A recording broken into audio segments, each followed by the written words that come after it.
Hello world of YouTube and welcome to the listening log update for December of 2019. I only have 12 records to get through this month, and unfortunately I didn't get to some of the requests I wanted to get to by the end of the year, and I do apologize. This last month was a lot more hectic for me than I was intending for it to be. As you can tell by my somewhat sporadic posting schedule, I had a lot going on, and I still have a lot going on because I'm prepping for year-end list season, but I'm happy that I did do some kind of big catch-up, some records that I've been meaning to finally finish, some records that I feel like I should listen to because they've been talked about or have been kind of buzzed about, whether in the populace, the general populace, or in the internet zeitgeist. And just some records that came pretty highly requested. Oh, yeah, well, I didn't get to everybody's requests, and I do apologize for that. I hope that you understand, and you enjoy what I have to say up at these records. Anyway. I walk along the city streets. First record to listen to was the newest covers album by Ninja Sex Party, Under the Covers 3. And while I've really enjoyed Ninja Sex Party's covers albums, and I appreciate that they just love the 80s and embrace all of the 80s, this is sort of a double-edged sword for me. Because I like some of the songs here, but some of them I feel are so removed from the general populace of what's typically on a covers album that it's hard to really invest your time with it. There are some other songs I honestly would have liked for them to have covered than what's here. But I will say the covers that I think stand out to me personally, Owner of a Lonely Heart is really great. I love that they did another Rush cover, and then it's Closer to the Heart. I don't mind that they did another Def Leppard cover, and I like that they did Photograph because I like Photograph. I think the Don't Fear the Reaper that's on here is good. And so is the Sledgehammer that's on here. That's also pretty solid. And I'd be remiss if I didn't, compliment the Always Something There to Remind Me cover, because that's also really good. But my biggest issue with a lot of this is that either the songs, I'm not aware of them, so I don't get the whole kind of, I remember this song thing that happens with a karaoke covers album like this, or the production just kind of holds back some of the songs that I feel like could have made them better. Even some of the songs that I talked about, just, I don't know, like, I hope that if they do another one like this, they do, I don't know, songs like One Night in Bangkok, or like Tonight, Tonight, Tonight by Genesis. I think that'd be really cool. There's a handful of songs I would love to hear Ninja Sex Party do.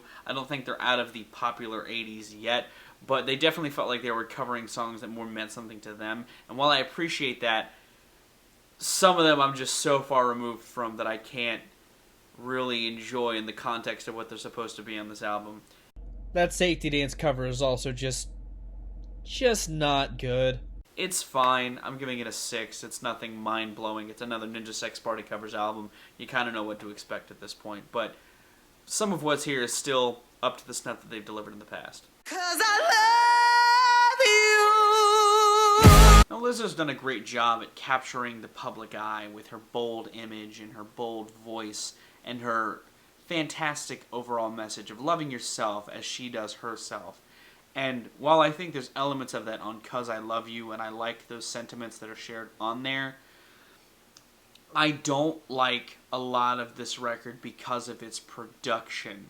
I hate the production on this thing. I don't think it's as bad as, say, a Golden Grey, but she needs to work with a producer that more knows what to do with her strong voice, because more often than not, outside of a couple tracks like the title track, which has pretty solid production, some of the other singles like Juice just feel so claustrophobic because the instrumental has stuff going on, but her voice is still as strong as it is on all of the other songs on the record. And it leads to, one, inconsistent production, and two, glaringly bad production. I like the kind of different dynamics in music that this thing has. Like, I like the track with Missy Elliott, I like the backbeat of that, and I like that it stands above and distinctly from the other sonic ideas on here. I just wish the production was better. I like the sentiment here. I love Lizzo's voice, I think it's telling that while there have been singles on here, Juice has been on the radio, 'Cause I Love You had a video, I think Tempo also had a video, the songs from a different album from a couple years back, or singles from a couple years back, are charting more and more consistently than this current stuff. And it's because of the production. People say that they don't hear production issues, but the fact that Juice was a hit, and it's still popular, it's in rotation, but it's not nearly as domineering on the radio as, say, Good as Hell or Truth Hurts, is kind of speaks for itself. You know, like I said, I like this album lyrically, conceptually. I like that Lizzo is throwing herself out there and sort of shedding the skin from songs that are seemingly like Truth Hurts. But she needs to get with a better producer, man. It's holding her back from something much better. I'm giving this album a 7. I think it's really solid. I think there's a good album here. She just needs to work with better people, in my opinion, and maybe tighten it up just a little bit sonically. I also think there's some ideas that she's just done better in a live setting. Like, I love her tiny ass desk version of Juice more than the studio version, mostly because she has a flute solo and it fits the soundscape that she's working with. The flute fucking owns in that song, and I would have loved to have seen it there. And it's a shame that it's not on the studio record. You know, I can tell when an extreme metal album is getting traction when someone other than Runner JMA covers it, and Blood Incantation's latest album, Hidden History of the Human Race, has been getting some big attention, and I'm happy to hear that. This was actually, even though I intended to listen to it, was suggested on my Instagram when I made a post about somebody recommending me albums to check out before the end of the year, and I mean, I get it. I really do. I fucking dig this release a lot. I love the traditionalist death metal production on here. The production's very muggy. It sounds like an early At the Gates record. Like, it's got the grit and teeth of a death metal record with some really abstract ideas that it's talking about. You know, it's all about science fiction and aliens and a sort of ancient history, sort of History Channel memed alien sort of way. And I'm all for that shit. This record is pretty dope. And I like that across this record, they're able to let themselves open up, because the track like Giza Power Plant, which has the pummeling blast beats and shredding guitars that you would see in a classic death metal record, and that coats tracks like The Closer, Awakening from the Dream Existence, to the multidimensional nature of our reality, Mirror of the Soul, which also is this 18-minute odyssey that features every sonic element pretty much that's toyed in this record, whether it's the moments that I was talking about before or the open air sort of jam style scene on Inner Paths to Outer Space, which has these fat bass lines over this spacious atmosphere where the drums can kind of just play around with it as well. There's just a lot that lends itself to the science fiction soundscape that lends itself to, or that pairs well with some of the ideas lyrically they're toying with, and I fucking love that about it, dude. And I love that this is, again, a bold record that isn't afraid to try a handful of things under the guise of classic sounding death metal. This is an album that's wholly up my alley, and I'm glad that it's getting traction. I first heard of it from Josh, Runner JMA, and I'm glad that he covered it, and that other people are starting to take notice of it as well, because out of the extreme metal camp, this is a very fun record. If you like traditionalist death metal and you haven't given this a spin yet, you're missing out on one of the best records of the year, in my opinion. I'm giving this an 8 out of 10. It's really fun and well worth your time. So I listened to Phantom of War when it came out, and I thought it was okay. Thought it was kind of middle of the road, but I liked elements of their sound from what I remember. But after spinning I Am, I'm questioning that, because I didn't really like this release. I thought it was kind of devoid of a consistent personality, and like Phantom of War, after I spun it, nothing was sticking to me. In fact, I had to spin some of it again before I sat down, and a lot of my issues stem from the sort of by-the-numbers production. A lot of the guitars on here almost clash with a lot of the vocals, and the fact that they have these intense growled vocals and these very clean vocals, almost kind of like a band like Issues, but instead of coding it in like pop gent, they code it in like this metalcore sort of Killswitch Engage sound. It leaves a lot to be desired. And a lot of the heavier moments on here almost feel undercut and neutered by maybe the next section of a song. This feels like a band that's trying to, again, fit under a couple of different umbrellas. It almost reminds me of the newest Astronoid record, or the Astronoid debut, only Astronoid at least has a consistent tone across a record. You know, these guys are talented, clearly. I like some of the riff work on here, and I like some of the more aggressive moments, but I feel like they should have either gone full sort of Astronoid and doubled down on the aggressive sounds and clean vocals, or just made a ball-bustingly brutal, heavy record with some interesting ideas like tribal drums and chanting that I think add a nice texture and difference from some of the other bands of their ilk. But this album just kind of is suffering from an identity crisis. It almost reminds me of the Marvel character Spiral, the character with like a bunch of different limbs of different, you know, colors and shapes, and this kind of reminds me of that character, but it's a rock album. You know, this is labeled progressive metal, but I think that's only because it's so disjointed in composition. I'm giving this a 4 because I wish I liked it a lot more than I did, and the fact that I can't walk away even remembering a lot of its elements, even though it has so much shit going on, is a little upsetting to me. The Chemical Brothers seemingly just get it. You know, because they've put out some pretty consistent shit this decade. I liked Born in the Echoes when it dropped, and I liked No Geography. I knew I had to get to it by the end of the year, because you guys know, I love electronic music, especially if it's a group from the 90s. A lot of my favorite electronic albums that have come out over the last couple of years have been indebted to the era that these guys came to prominence. And man, this is just so fucking great. I love the evolving vocal samples on Eva Destruction, and The hypnotic vocal samples on tracks like Gotta Keep On, or to a lesser degree, Mad as Hell. I love the sort of serene, almost melding of songs that goes from the title track through Gravity Drops. I love how the space opens up even more on The Universe Sent Me. I also love how on the title track in The Universe Sent Me, they take these various vocal samples and turn it into this kind of fleshed out song.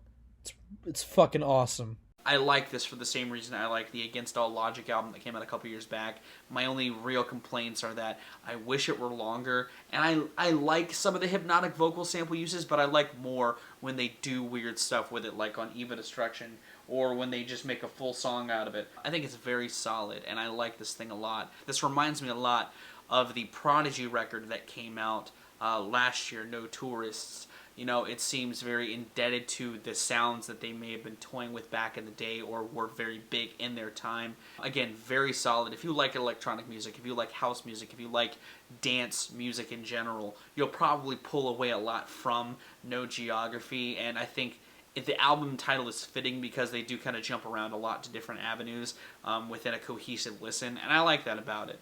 I'm giving this a 7. Really fucking solid.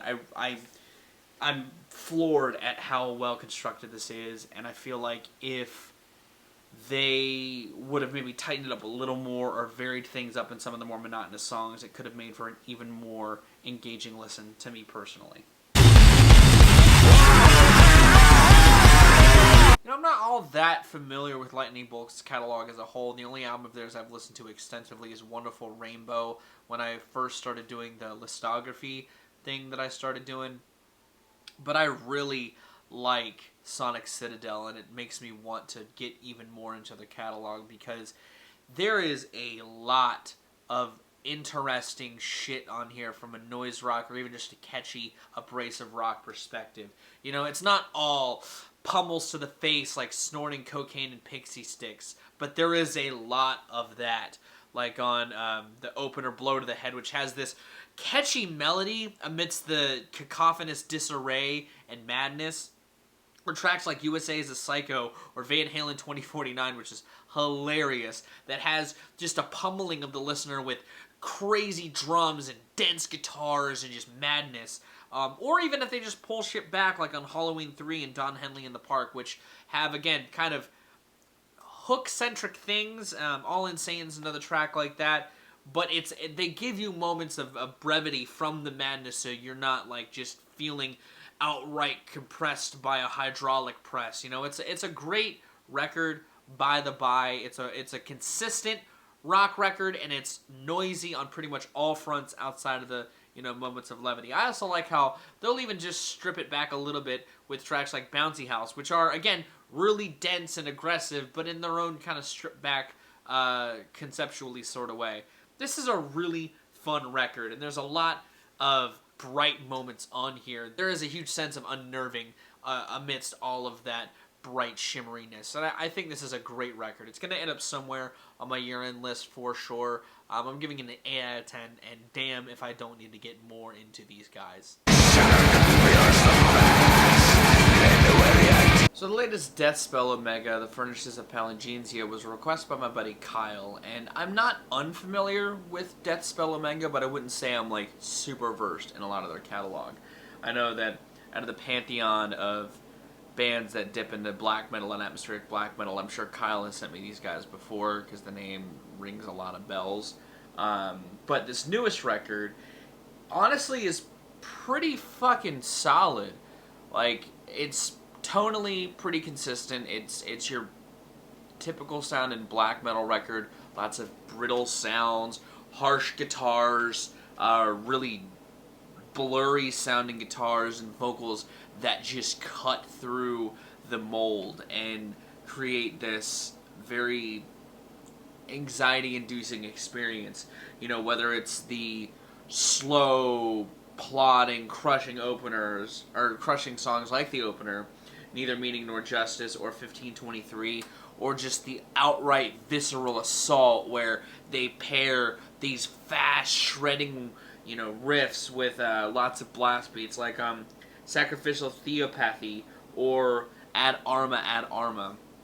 This album is relatively brief in its runtime as well. It's a stark 45 minutes, but it flies by.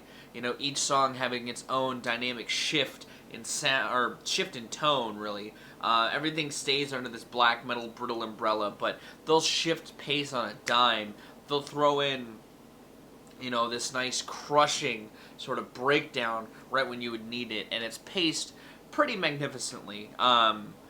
If you're a fan of black metal, you're either going to be of two camps of this, I feel like. You're either going to really love that there's still a black metal album that sounds kind of this raw, or you'll take issue with the lack of nuance to a lot of the production and a lot of the sounds the band toys with. Like I said, it's very of its ilk. When you think of black metal, this is the type of record that might immediately jump at you if you're played a snippet of it. Honestly, I think it's fine. I don't think it's all that dazzling. I've heard black metal bands and black metal albums with more progression and more sort of dynamics to a song's structure or a song's style. The album has a lot of the dynamics seen in certain black metal songs and albums, but it feels like a bunch of slices of ideas. And again, it's not to say it's a bad thing. I think as the record goes on, you get more fleshed out ideas, but it definitely takes a couple tracks to really get started. I'm going to be giving this a 7. I think it's really solid. If you want a sort of cut the bullshit, by the numbers black metal record, you would have a lot of fun with the Furnaces of Palingenesia, and I'm sure I'm not even saying that right, but that's kind of where I stand with it. I listen to 1000 Gecs because the internet seems to be eating this record the fuck up. 100 Gecs seemingly have captured the sound of what the zeitgeist is looking for, and my buddy CJ was telling me if there's one album I should probably check out by the end of the year, it's this, if only to see what the hype is all about. He doesn't like it. He thinks this album sucks. And I think it's alright, I guess. I mean, there's some ideas that I think are really obnoxious and don't come together pretty well. The first song, 745 Sticky, is so obnoxious. Like, I get throwing shit at the wall and making some really off-kilter sort of avant-garde influenced shit. Like, obviously I like shit like Mr. Bungle, but this doesn't work sometimes. Like, there's tracks on here that I really enjoy. I like the ska track, Stupid Horse. I think it's so weird, but it works so very well. I like 800 Decibel Cloud. I like the feeling of being crushed sonically under like a hydraulic press. That song is so noisy and abrasive, and I think it's fucking awesome. And I like the song Ringtone Okay. I think that it's got a decent hook around it. I think one of the other songs it's like built around a hook, Money Machine, doesn't work as well. I like the song Gek enough. It kind of reminds me of some of the more abstract ideas seen on like a Fantomas record. And that's kind of what this record feels like. It feels like a cobbling of different avant-garde ideas into one record. And when it lands, and when it doesn't, it really doesn't for me. Whether it's because the song itself is obnoxious, or it's just too brief to really sit with you as a listener, and any re-listens really don't yield anything of significance. I could see, like I said, I could see why some facets of the internet really like this thing. I personally, I think it's fine. It's nothing offensive. Like, there's some bad shit on here, and there's some bad sonic ideas, but the good stuff that's here is okay. I think that these guys might churn out something eventually. They might take this foundation and either make it something awesome or double down on the obnoxious parts of this record and just completely shit the bed, in this reviewer's opinion. I'm giving this a 6. It is what it is. You know, it's fine enough. I don't hate more of it than I do like it or find it okay. So I'm giving it a 6 for that reason. The new under the sun, nobody fucking with sun. I got a couple of sons, Dreamville's Revenge of the Dreamers, an album that kind of was sitting around me all year. There were songs that I heard from this record throughout the year, like Swivel from Mirrorland, Middle Child, obviously. What's it called? Wells Fargo, the interlude, because Tyler has been playing that for me a lot, and he told me I should actually sit down and listen to this project, and I'm kind of happy I did. I like Dreamville. I think that there's some moments that really help it stand out. There's been kind of a resurgence of conglomerate-based hip-hop albums, and I like that. I like that idea. You know, not necessarily a Wu-Tang, but more like, in this case, or like a Beast Coast case, it's like a conglomerate of already predominant rappers coming together and dropping projects, or dropping a big project together. I feel like, unlike Beast Coast, there's a lot less consistency in the ranks, if you ask me. I think Beast Coast is a little more consistent across the board. But I think, obviously, there's talent in these ranks. You got J. Cole, obviously. You got Jid. I like Earth Gang a decent amount. And honestly, my favorite track on here is Lambo Truck, just purely because of the concept. I like the idea of two lesser artists on a label coming together and theorizing robbing those owners just because they aren't getting the same exposure as the other people on the label. I think that's fucking awesome. And the song fucking slaps. But there's a lot of decent tracks on here, by the by. I think 1993 is also a pretty decent posse cut. And I think it starts off well with Under the Sun. I think DaBaby has a dope verse on that. I just wish this album was a little more consistent and a little more memorable. Like, there's moments of it that are memorable, but by and large, this is a lot more quantity over quality. And like I said, the ranks of consistency member-wise on this project are also not there. I think that Cole definitely has enlisted some talented people to be in Dreamville, but it is not quite the same as some of the other projects. This more reads like an Odd Future than it does a Beast Coast to me personally. But I am going to give this a 7. It's a pretty decent record. Its highlights are ones that have stuck with me longer than some albums of this ilk, but by and large, they could have trimmed some of it and gotten a tighter listening experience out of it, if you ask me. Is there anybody who cares? I did it.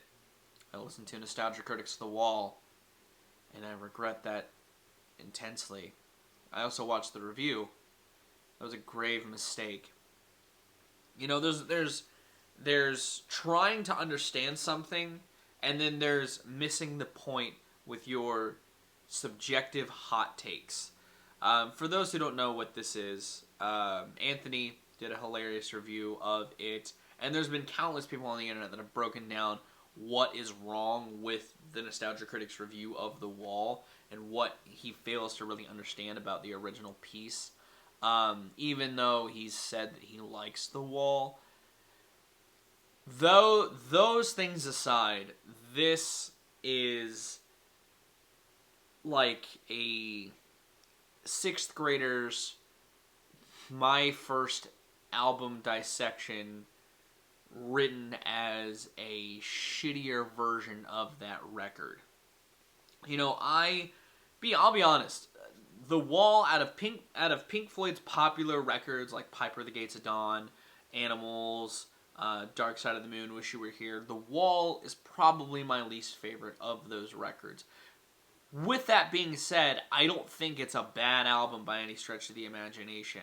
You know, I don't think it's of the same, like, I don't dislike it to the same intensity that Doug seems to.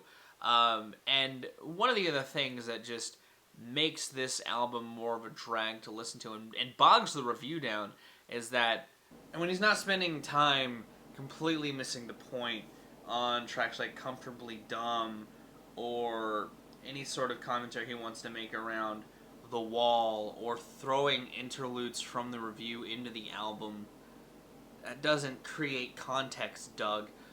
He's getting wrapped up in his own shitty hubris, which is not unlike Doug, but the track Waiting for the Point seems like this huge divergent from what talking about the album and throwing in your own slice of commentary, which is, that'd be like if I I stopped the review and started talking about my opinions on immigration. That just wouldn't work. But on top of that, Doug can't sing. They couldn't carry a tune to save their lives. You know, I don't know what drove him to think I could make The Wall. I'm not Pink Floyd, but I can make The Wall. Like, why would you ever think that you had the vocal range or capabilities to sell any of this? I know it's supposed to be like a novelty record, but because it's such a shitty parody album, even great parody artists can fucking sing, dude. Like, look at Weird Al. Weird Al, amazing parody artist. Dude has the voice of an angel. This shit is just whack. And then to end it on a non sequitur, like the SpongeBob theme, also just makes all of the sense. Really does. I gave the album a spin because I had watched the review earlier in the year, and I regret doing it. I regret revisiting this in any capacity. I'm giving it a 1. Obviously, it's going to be on the year-end list. I hate that I did this.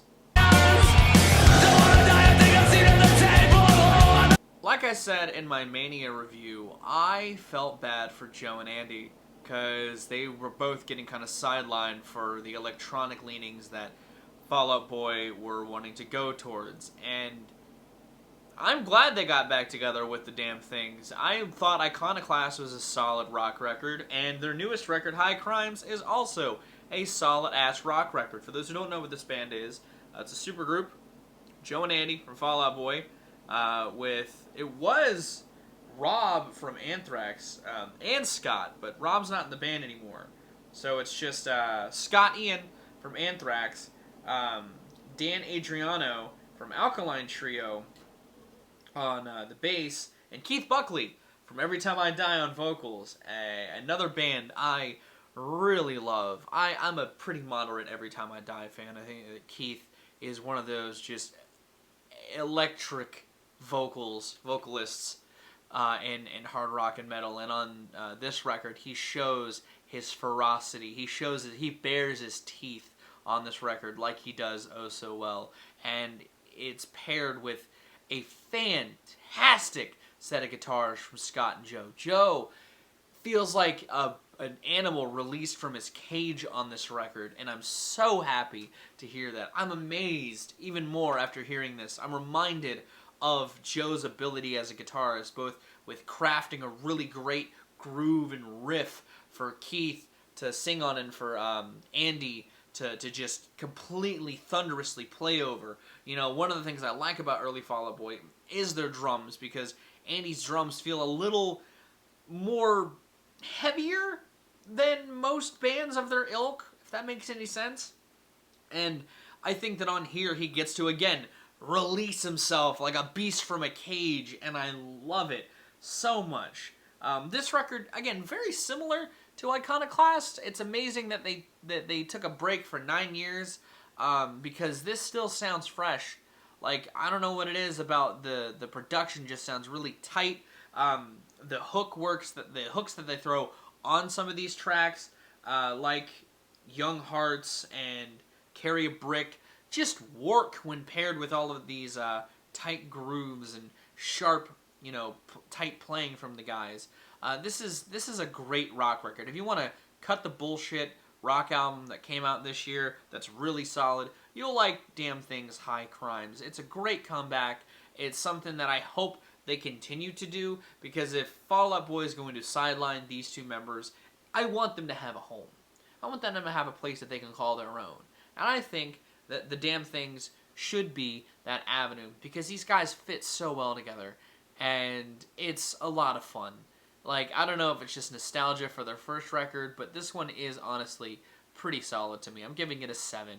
When they're not throwing some really dense, angry rock, they're also penning some moments that kind of give you kind of more dynamics than just your typical rock record. Shout out to the track Snake Storm Charmer, I believe, for having some underlying electronics that still don't overcrowd the sound of the album. Great record. I hope that they make something again sooner rather than later.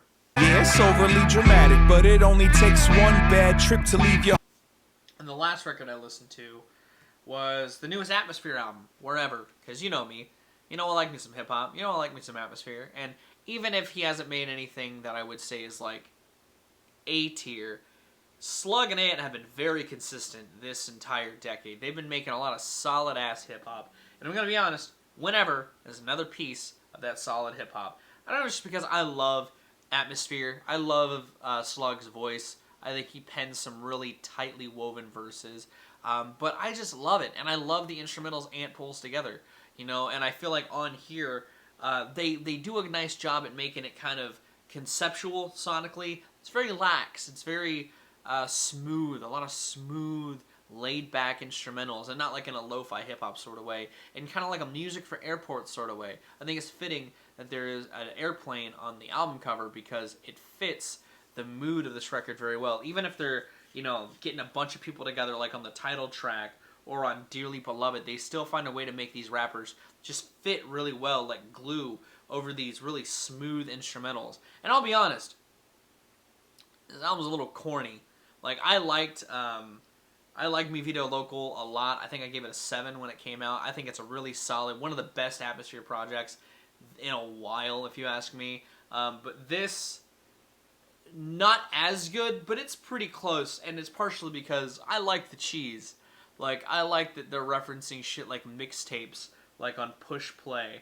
I like his attempts at, like, smooth hooks, like on Postal Lady.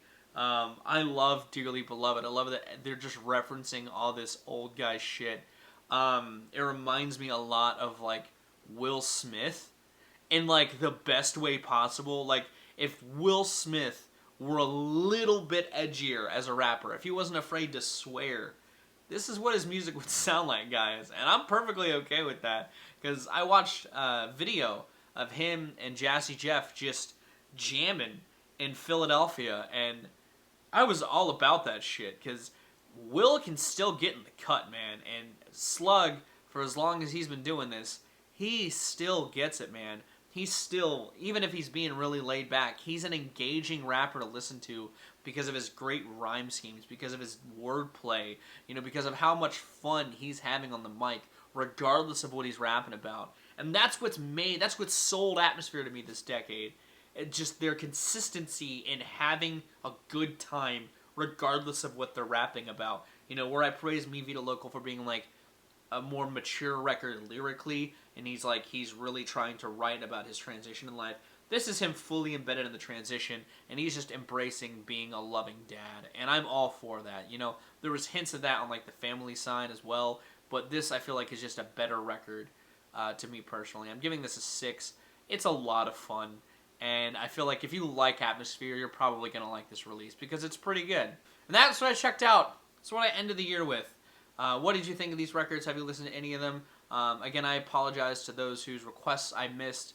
I'm going to be trying to be a little bit more stringent or a little bit more focused on getting everyone's requests out of the way as the years go on. Next year, I'm really going to focus on getting as much engagement with you guys as possible because I love listening to this stuff you guys recommend. You guys recommend a lot of different things. You guys have gotten me into some artists that I really enjoy both this year and in years past. And I want to thank you so much for joining me on the listening log as a whole for another year.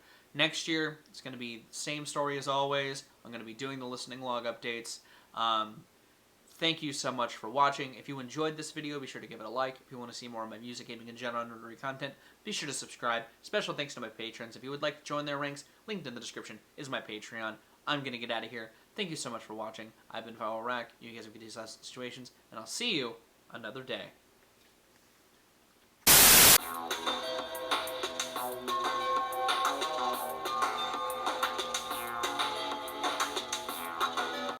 You